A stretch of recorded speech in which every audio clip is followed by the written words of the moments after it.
एक बार फिर स्वागत है मेरे बच्चों आपका सरल भौतिकी में। यह है यूनिट 2 धारा विद्युत लेक्चर नंबर 7। आज के लेक्चर में बच्चों हम सेलों का श्रेणी क्रम में समायोजन तथा तुल्य विद्युत वाहक बल एवं तुल्य प्रतिरोध निकालना सीखेंगे।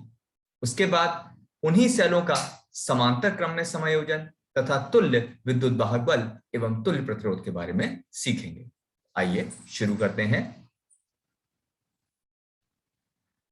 सेलों का श्रेणी क्रम में समायोजन।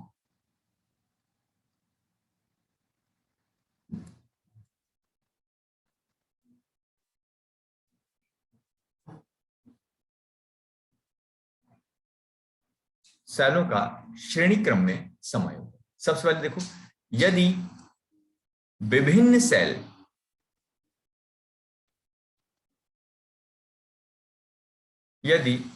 सेल इस प्रकार आपस में जोड़े जाएं, यदि विभिन्न सेल इस प्रकार आपस में जोड़े जाएं जिसमें सभी सेलों से प्रवाहित धारा का मान समान हो, तो सेलों का ऐसा समायोजन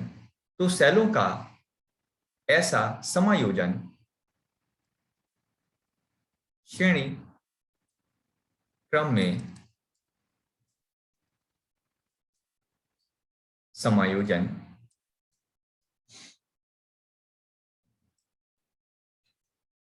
कहलाता है।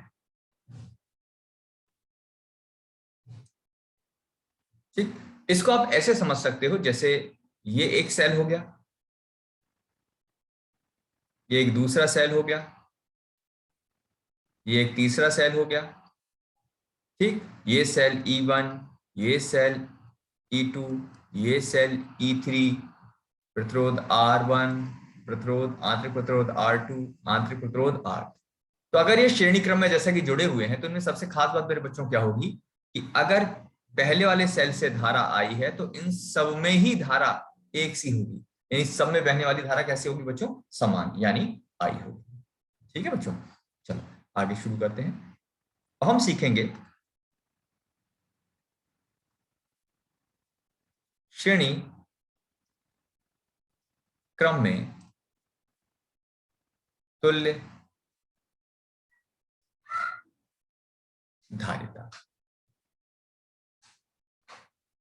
श्रेणी क्रम में तुल्य धारिता, श्रेणी क्रम में तुल्य धारिता क्या होगा? देखो, तुल्य धारिता माना दो सेल,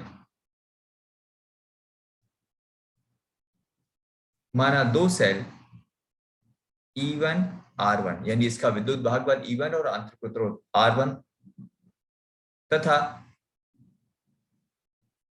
E2 R2, यानी दूसरे सेल का विद्युत वाहक बल E2 और आंतरिक प्रतिरोध R2। श्रेणी क्रम में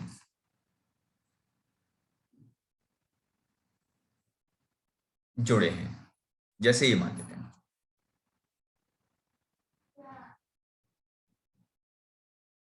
ये दो सेल हैं। अब क्योंकि श्रेणी क्रम है तो श्रेणी क्रम में बच्चों क्या होगा? सेल तो ये हो गया, देखो एक हो गया E1, एक हो गया, दूसरा हो गया E2, इसका आंतरिक प्रतिरोध R1, इसका आंतरिक प्रतिरोध R2। और ये क्योंकि श्रेणी क्रम में जुड़े हैं तो धारा कितनी हो गई? धारा का मान दोनों में ही आई होगा, धारा का मान कैसा होगा? समान। ठीक है बच्चों, अच्छा अब यहां पर देखें, अब यहां क्या अलग होगा? यहां अलग होगा विभवांतर। यहां क्या अलग होगा मेरे बच्चों? विभवांतर का मान अलग होगा। मान लेते हैं पहले सेल के अनुगत विभवांतर V1 और दूसरे का अनुगत V2। ठीक, अब सुनो, और संयोजन के अनुगत टोटल विभवांतर कितना मान लें? V। यदि समायोजन में, समायोजन की जगह समायोजन वर्ड आ गया, समायोजन नहीं आना चाहिए, आएगा संयोजन। यदि संयोजन में प्रवाहित धारा I तथा कुल विभवांतर V हो, यानी तो पूरे जो संयोजन बना लिया ना, उसमें से बहने वाली धारा I और कुल विभवांतर हो V, तो V बराबर क्या होगा? जैसा कि आप देख रहे हो, V1 और V2 का योग होगा। V बराबर क्या हो जाएगा?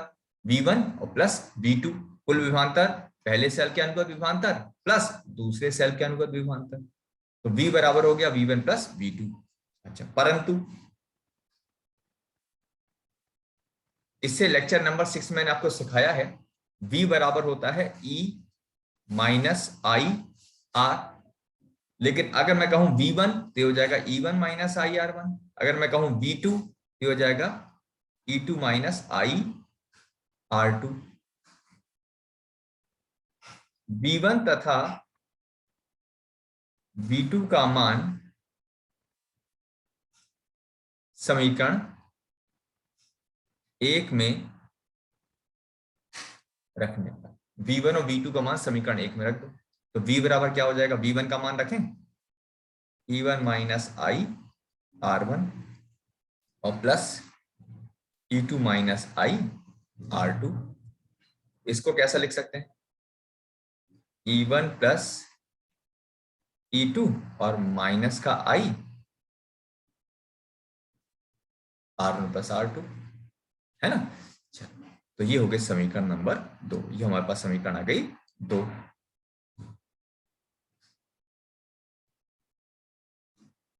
अब ध्यान से देखो, अब संयोजन को एक तुल्य सेल से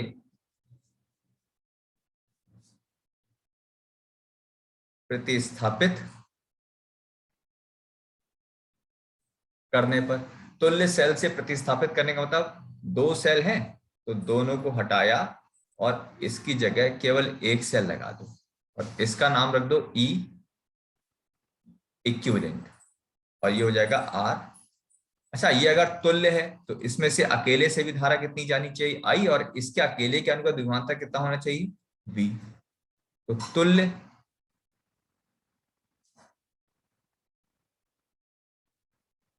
सेल के लिए, तुल्य सेल के लिए V बराबर क्या आ जाएगा? V बराबर आ जाएगा, देखो फॉर्मूला होता है V बराबर E माइनस आई आर, लेकिन हम तुल्य की बात करेंगे तो आ जाएगा E तुल्य, इक्विवेलेंट और तुल्य की, ये और एक ही बात है। देखो ये तुल्य लिख दो या ये लिख दो, और माइनस R तुल्य, समीकरण नंबर 3। अब ध्यान से देखो बच्चों, एक आपके पास समीकरण 2 है और एक है समीकरण 3। अब इनकी तुलना कर दो, समीकरण 2 व 3 की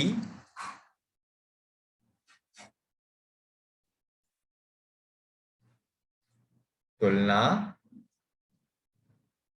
करने पर, समीकरण 2 3 की तुलना करो, तो तुलना करने में एक बात तो बिल्कुल स्पष्ट दिखेगी आपको। क्या दिखेगी स्पष्ट बात बच्चों? कि यहां पर ये देखो और यहां पर ये देखो, ये दोनों एक दूसरे के तुल्य हो गए। कम दिख रहा हो तो लाओ रंग बदलते हैं ना, जैसे ये समझो, ये और ये आपस में तुल्य हो गए, तो यानी क्या आ गया? सबसे पहले तुलना करने पर ई तुल्य किसके बराबर आ गया? देखो ये और ये दोनों एक दूसरे के तुल्य हैं, बराबर रख दिया, तो सीधे ई तुल्य किसके बराबर आ गया, E1 प्लस E2 के। ठीक है, और ऐसे ही मेरे बच्चों इसकी तुलना कर दो, आई के संग क्या है R1 प्लस R2, और यहाँ आई के संग क्या है R तुल्य, यानी तुलना करने पर R तुल्य यानी तुल्य आंतरिक प्रतिरोध कितना हो जाएगा R1 प्लस R। ये किस में आ गया बच्चों, ये आ गया श्रेणी क्रम में समायोजन। ठीक, और श्रेणी क्रम में तुल्य धारिता कितनी हो गई, यानी हमने क्या सीखा, ये हमने सीखा, इसका निचोड़ क्या निकला, निचोड़ क्या निकला कि अगर मान लो मेरे बच्चों ये एक सेल है E1 जिसका आंतरिक प्रतिरोध है R1, ये दूसरा सेल है E2 और आंतरिक प्रतिरोध है R2, तो इसको क्या कर सकते हैं, इसको हटा सकते हैं एक सिंगल, यानी इसको हटाकर एक सिंगल सेल लगाया जा सकता है, इसको हटाकर एक सिंगल सेल लगाया जा सकता है जिसकी तुल्य धारिता कितनी, तुल्य विद्युत वाहक बल कितना होगा, सीधे E1 प्लस E2, और जिसका तुल्य प्रतिरोध कितना हो जाएगा,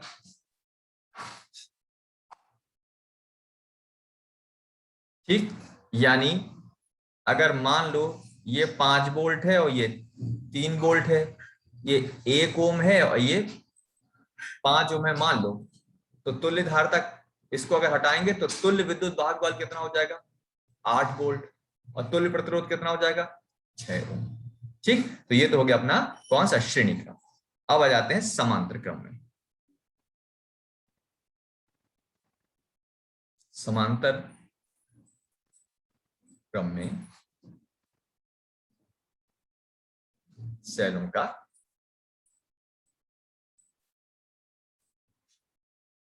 समायोजन।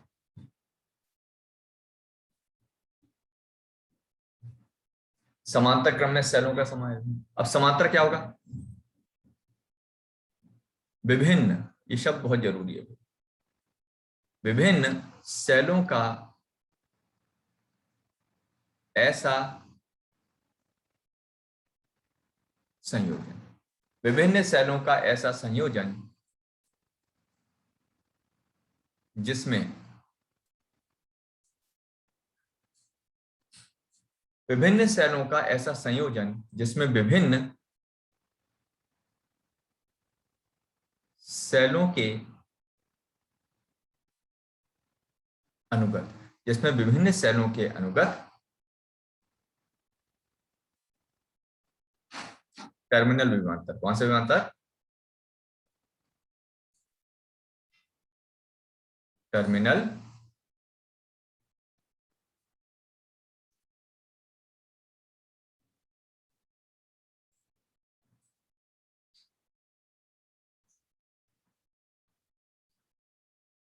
का मान समान हो, को समांतर क्रम में समायोजन कहते हैं। अब ऐसे समझ लो मेरे बच्चों कि जैसे एक सेल ये हो गया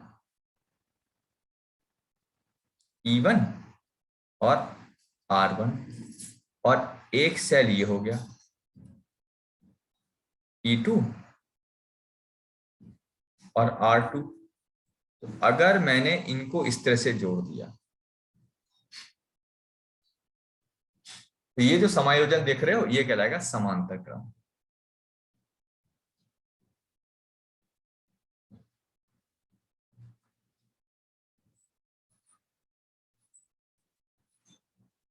संयोजन, मैं बार बार समायोजन बोल दे रहा हूं, संयोजन, ठीक है, समांतर क्रम में संयोजन। चलिए आइए इसकी जल्दी से तुल्य धारिता निकालना सीखते हैं।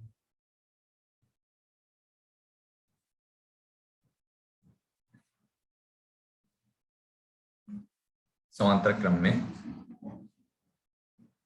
तुल्य,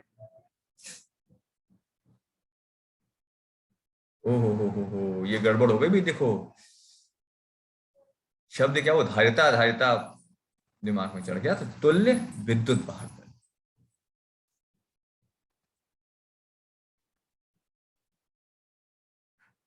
ठीक है, अच्छा, लगता है मैंने श्रेणी क्रम में भी यही लिखवा दिया। सही किया जाए। तो यहाँ क्या होना चाहिए? तुल्य धारिता नहीं बच्चों, है ना। यहाँ क्या होना चाहिए? श्रेणी क्रम में तुल्य धारिता नहीं होगी। ये क्या हो जाएगी? श्रेणी क्रम में तुल्य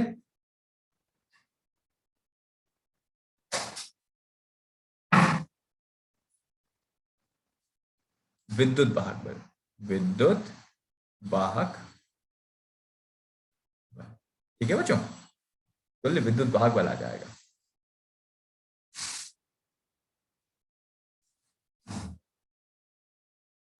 अच्छा, फिर आ जाते हैं वापस अपने पास विद्युत वाहक बल।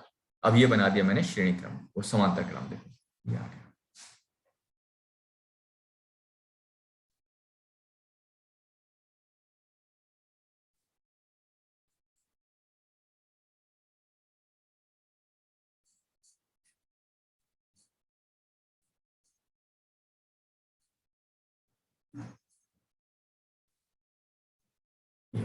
अच्छा, अब इसमें क्या जैसे आपने कहा समांतर क्रम, तो भाई यहां पर विभवांतर समान। विभवांतर कैसा होगा? समान।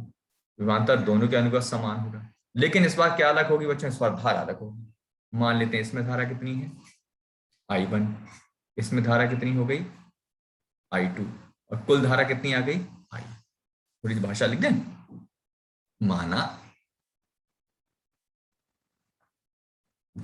दो सेल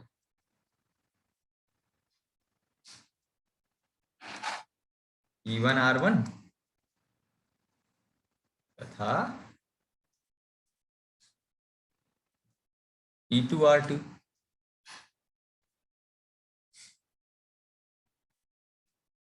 एक दूसरे के साथ समांतर क्रम में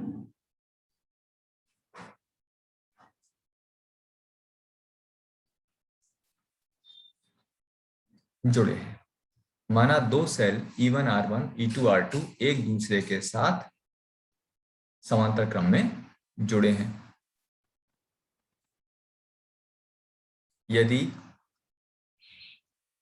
सेलों से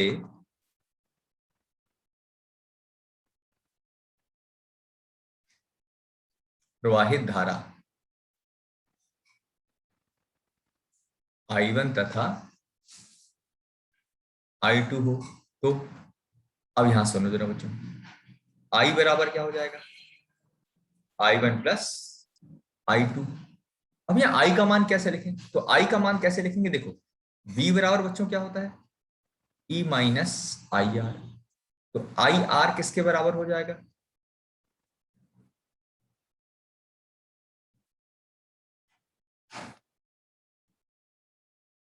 I बराबर E upon R minus V upon R आ गया। ठीक है, अब यही मान I1 के लिए लगाए तो क्या हो जाएगा? ये जैसे I बराबर आ गया, अगर मैं कह दूं I1 कितना होगा, तो I1 हो जाएगा E1 upon R1 minus V upon R1। अगर मैं कहूं I2 का मान कितना होगा, तो I2 कितना हो जाएगा?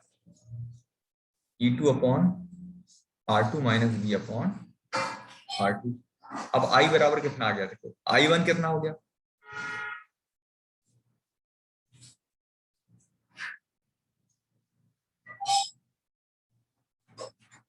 प्लस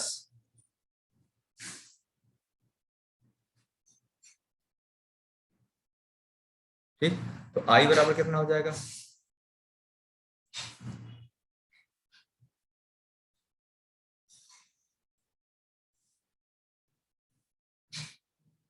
E वाली टर्म एक तरफ कर लो।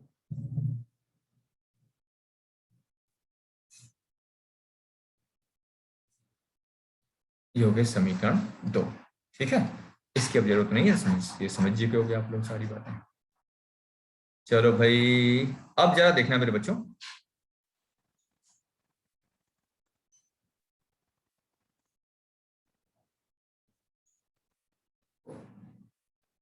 दोनों सेलों को, अच्छा नोट्स कैसे बनाओगे? देखो जिस क्रम में लिख रहा हूं उसी क्रम में आप नोट्स बनाते जाना। दोनों सेलों को एक तुल्य सेल से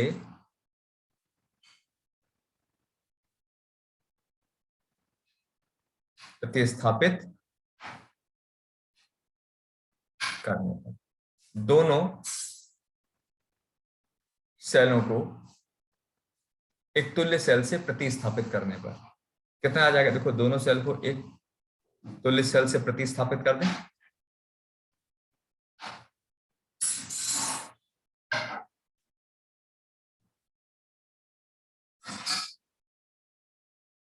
तो इसके लिए धार का मान कितना हो जाएगा? ये आ जाएगा E, जैसे पहले था E तुल्य बटे R तुल्य माइनस V बटे R तुल्य।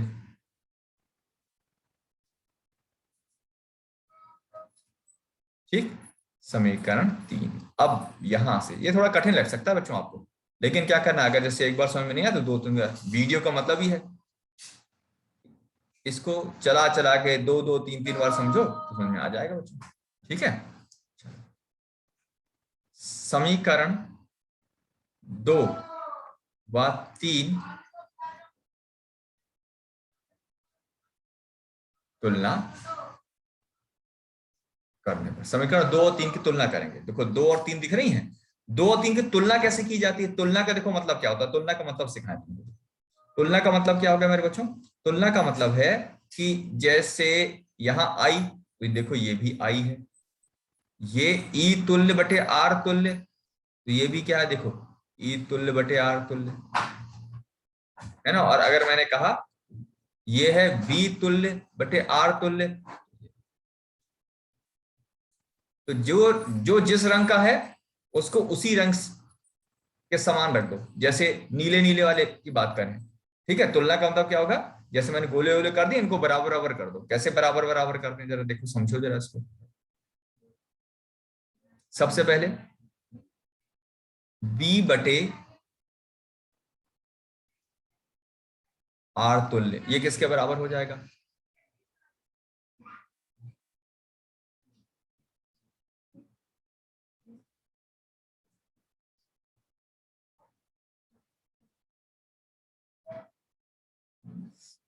आर, है ना। अब जरा इनकी तुलना करते हैं, देखो क्या कट जाएगा, बी से बी कट गया, एक बटे क्या आ गया, एक बटे R1 प्लस एक बटे R2, इसका एलसीएम आ जाएगा R1 R2, तो यहां से R तुल्य कितना आ जाएगा?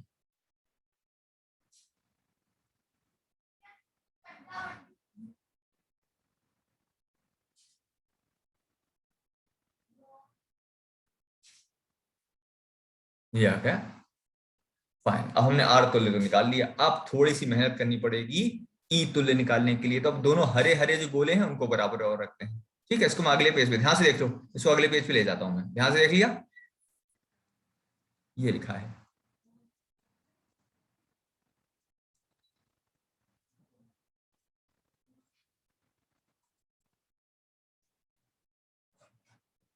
ये थोड़ा कठिन लग सकता है, मैंने बताया ना बच्चों, लेकिन घबराना नहीं इसको।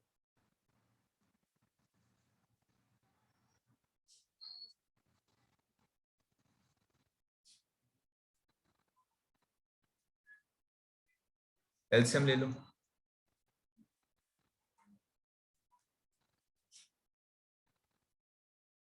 E2R1। ठीक है, तो यहां पर ई तुल्य कितना हो जाएगा?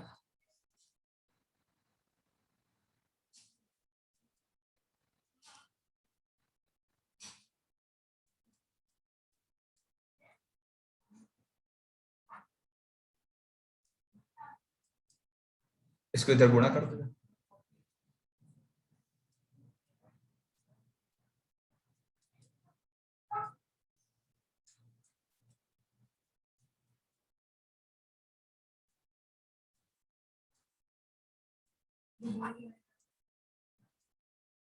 अब आर तुल्य देखो, समझ लो, आर तुल्य कितना निकला अपने पास, आर तुल्य निकला है R1 R2 बटे R1 प्लस R2, है ना।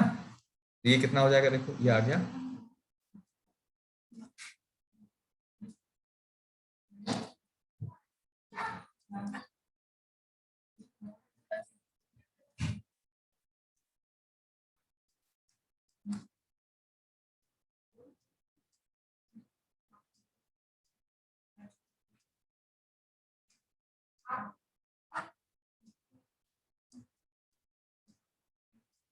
तुल्य।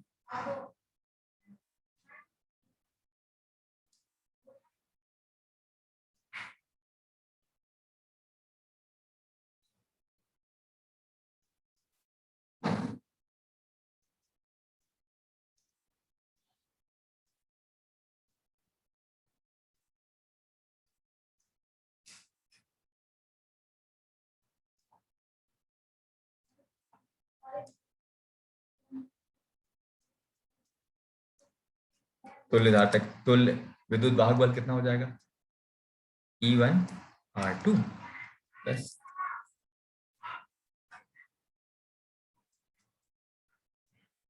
और तुल्य प्रतिरोध कितना हो जाएगा,